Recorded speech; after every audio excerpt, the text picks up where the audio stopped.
Hello and welcome to the channel. My name is Drew. This is JustAGuyLinux and this is day 9 of our 60 videos in 60 days challenge. Today we are diving into awesomewm, the Lua configured tiling window manager. Much like yesterday when we talked about Qtile and Python, where that configuration file was using Python code, awesomewm is using Lua. So it is not a plain text file like you would see in i3 or BSPWM. You're not having to recompile in C like you do with DWM. It is using real Lua scripting. So you write functions, you load modules, and you program your window manager. Plus, it does have a built-in status bar. It does have a scratchpad system, and it is using this GitHub dark theme that I use throughout most of my window managers. Now, you've seen this many times in the last 9 days. It is an installation via codeberg.org/JustAGuyLinux, and in this case, it is awesomewm-setup. There is an installer. It runs and installs awesomewm from the Debian stable repos that includes Rofi, Dunst, not PyCom again, but there are things that it also installs, including WesTerm and themes and fonts. If you've seen other videos on these window managers, you'll know that I try to keep everything in one directory.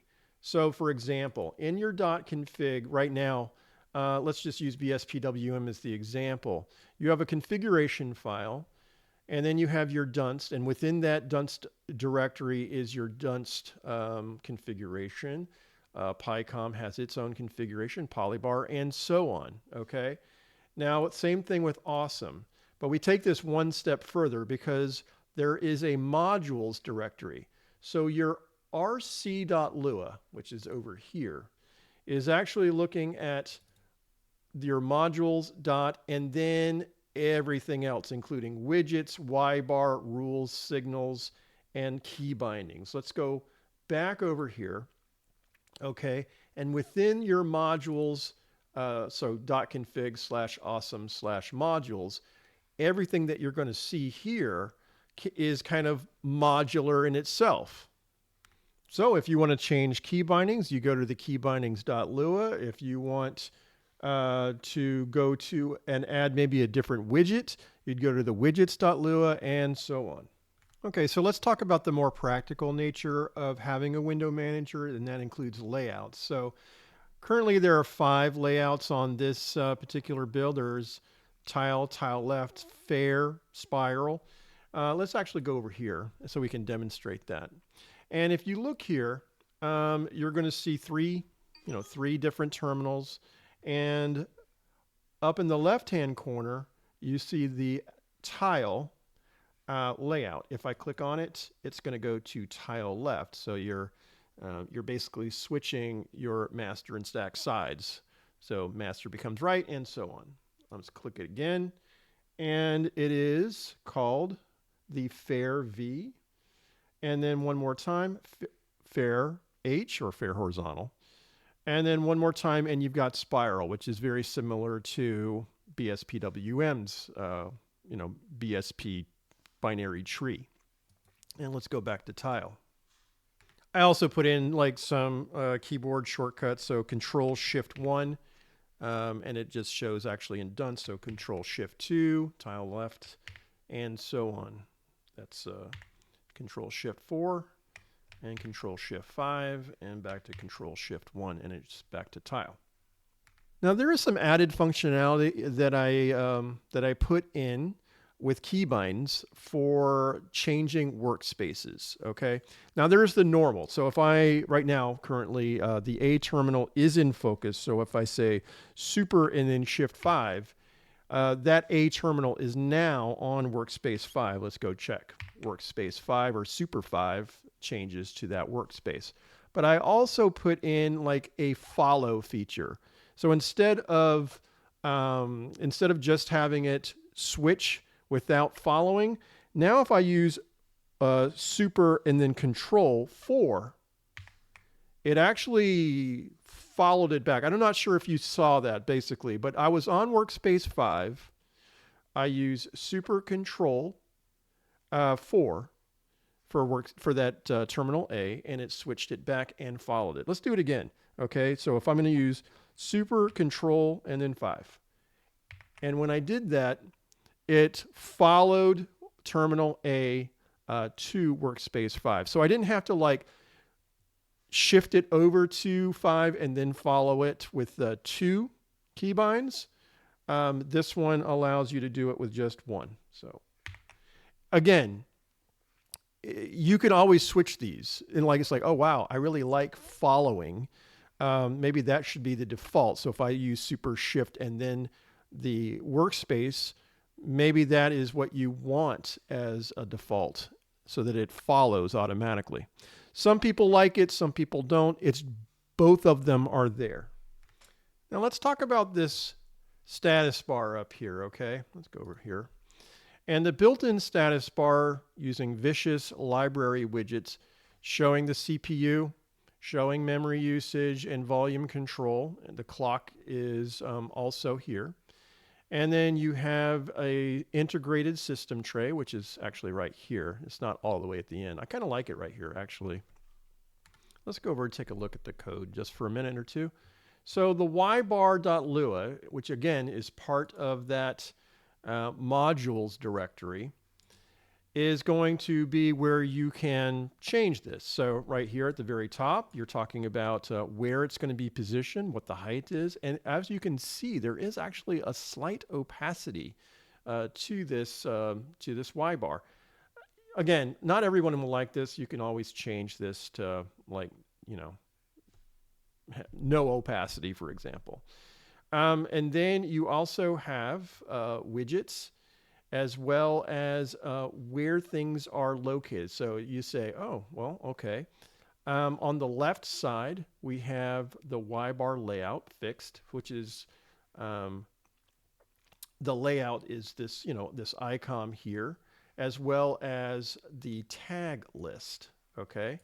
So the tag list is going to be 1 through 12 in this case. There is a middle widget. Okay, and it's going to show the window title, which is this right here. The right widgets are going to show everything else, you know, Y-box, and then sys-tray, CPU, memory, clock, volume, and then there is a Bluetooth widget on the end. Let's go back to workspace 1 because I did want to talk about variables, okay, and the variables.lua. So let's go over here. And when you are looking at the variables.lua, again, it is in this modules directory, but you can change the default application. So let's just say you want Kitty to be your default terminal. You can just go right here to this variable, change this one line to Kitty, and then you don't actually have to go to your keybinds. The terminal, this super, and then return will then spawn Kitty instead of WesTerm.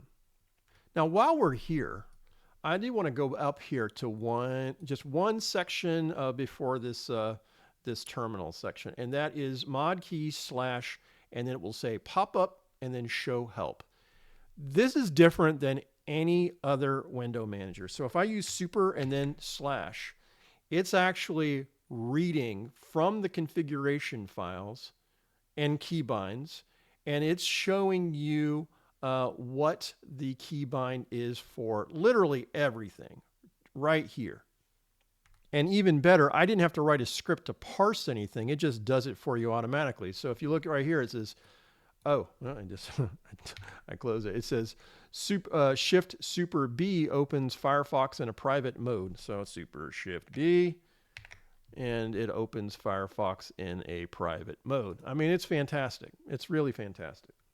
Well, we might as well keep going up, right? Because this is good stuff. You say Super Shift Q and you quit Awesome. If you make a change to the configuration file, Super Shift R, and it will reload. So Super Shift R, and it just went back to workspace 1. But you get the idea. It will reload Awesome WM just like that. So again, while I'm right here, let's talk about this. And like the window managers that we've discussed prior, you know, it's easy to say super shift and then left, okay, or right. And if you want, you can say super control left or right. So that's what that section is just demonstrating too. It's talking about layout manipulation, how you can like change the dimension of a window. Actually, there was one more thing. So the awesomewm does this too. So it's like super control up or down. You know, you can change the stacked window size. By the way, super shift spacebar will allow you to take it out like many of the other window managers. Changes it from a tile to a floating mode, and then super shift spacebar back changes it back to a tiled window. Super spacebar, same thing for most of the other ones. Again, this is Rofi, so you can select whatever application that you want from here. Now, I did want to mention one more thing, especially for those that are kind of like less experienced. Let's put it that way, okay? Because actually, let's do this. Open and then autostart.lua, okay? And then there is a autorun.sh, okay? And so I have that kind of separated out. It's this autorun.sh. So that if you do make a change here, like just say you want to, to change the wallpaper, for example, it's right here in AutoStart. It's using Fey, and you can change it to whatever you want. Now, also, I've been thinking about this, and I'm going to go back over to Workspace 1. So, awesomewm is not for everybody. That is my firm belief. I think it is a fantastic and very powerful window manager. But the truth of the matter is, when I did this configuration quite some time ago now, but have been modifying it recently, I have come to the very easy conclusion that this has pushed me, especially using Lua, to my brink of technical ability when it comes right down to it.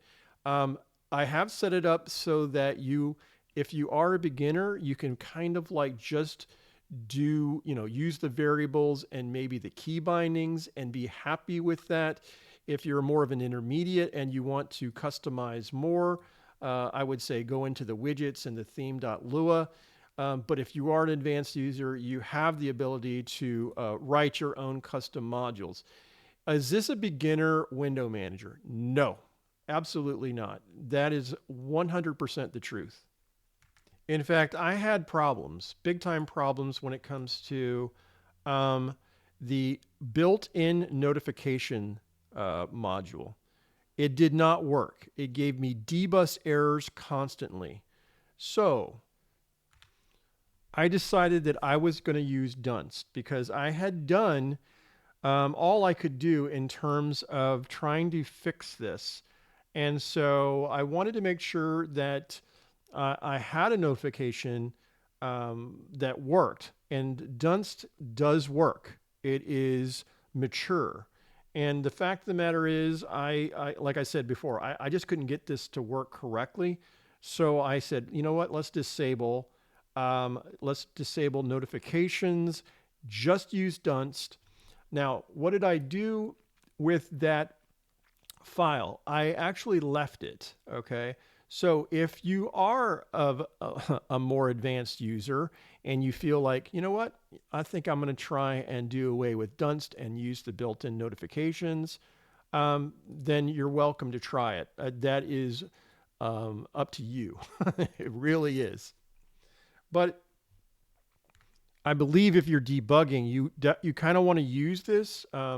But I was to the point where it's like, okay, this works. And so if I just put in some type of notification, it was going to pop up Dunst. And that was really all I cared about because I had no other failures. I mean, I had this notification failure constantly, but this kind of like alleviated that failure. Anyway, I've said enough about that. Now let's go back over here and let's look at the differences between these window managers. And you can see that I've kind of laid it out here for you. DWM is using C. You have to compile it.